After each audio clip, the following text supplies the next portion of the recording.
Bonjour. Ascion, katascion, lix, tétrax, damnameneus aesion. 6 mots magiques, les Ephesia Grammata, littéralement les formules éphésiennes, gravées sur la couronne, la ceinture et les pieds de la statue d'Artémis à Éphèse.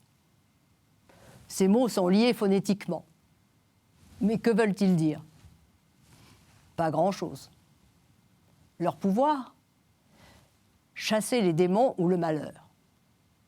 Ils devaient être prononcés à voix basse ou portés dans des capsules comme on porte des bijoux autour du cou ou de la cheville. Les Éphésiens étaient addicts de ces talismans. Il est vrai que vivant dans une région exposée aux tremblements de terre, aux épidémies et à la famine, ils recherchaient des protections en tout genre. De passage dans la cité, des exorcistes juifs, ils sont 7, remarquent que de nombreuses personnes approchent Paul pour le toucher avec des linges ou des mouchoirs qu'ils appliquent ensuite sur les malades. Comportement typique de certaines pratiques magiques. Et les malades sont guéris et les démons expulsés. Les exorcistes sont subjugués par l'apôtre. Voilà, pense-t-il, un magicien talentueux. Ils ont repéré que Paul invoquait le nom de Jésus. Alors, pourquoi ne pas l'imiter? Dans leur formule composée de groupes de mots incompréhensibles, ils incluent le nom du Seigneur Jésus. Je vous adjure par ce Jésus que Paul proclame. C'est la bonne méthode en matière de magie. Pour entrer en contact avec la divinité et être efficace, il est impératif de connaître le nom de cette divinité. Les exorcistes ont oublié une seule chose.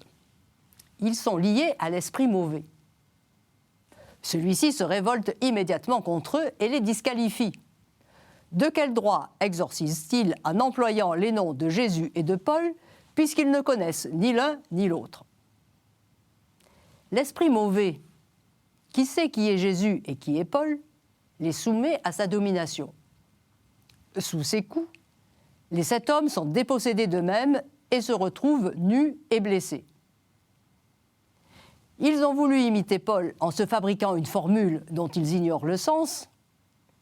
Ils découvrent à leurs dépens leur impuissance. Quelle humiliation connue bientôt de toute la ville. Humiliation redoublée par l'attitude publique, elle aussi, de ceux et celles qui, s'étant convertis à la foi chrétienne, brûlent en pleine cité les rouleaux magiques qu'ils détiennent. Geste symbolique et en même temps sacrifice coûteux, car ces rouleaux ont une grande valeur marchande. 40 000 pièces d'argent. Et aujourd'hui, face au regain de pratiques magiques dans nos sociétés, dont témoignent les boutiques spécialisées, les rayons de librairie, les médias, que la magie soit blanche, bleue ou noire, quel regard portons-nous sur elle? Savons-nous vraiment que de telles pratiques sont incompatibles avec la foi chrétienne? À bientôt!